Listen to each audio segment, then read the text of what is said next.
দেখুন, জানোয়ারের খেলা তো গভর্নমেন্ট বন্ধ করে দিয়েছে। একটা মানুষকে গরিলা সাজিয়ে দুধের স্বাদ ঘোলে মেটাচ্ছে।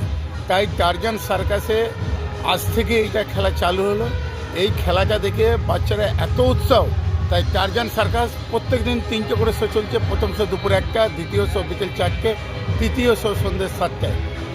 চুঁচুড়া কেপিএস মহলের কাছে, বাঘাযতীন ক্লাব কালী মন্দিরের কাছে প্রচুর ভিড়ের সাথে এই মানুষে এই গরিলাটাকে দেখার জন্য আসছে।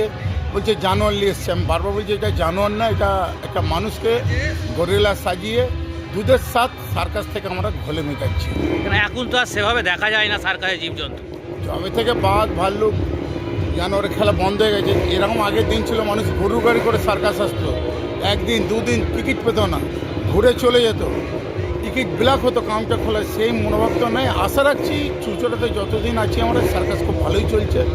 এটা দেখেই কি দর্শকটা না আশা তো রাখছি, আজ থেকে যখন চালু করেছি আজ থেকে মানুষের হাতে প্রচার হবে যে একটা জানোয়ার এসছে। এটা তো জানোয়ার না, এটা মানুষকে সাজিয়ে জানোয়ার সাজানো হয়েছে।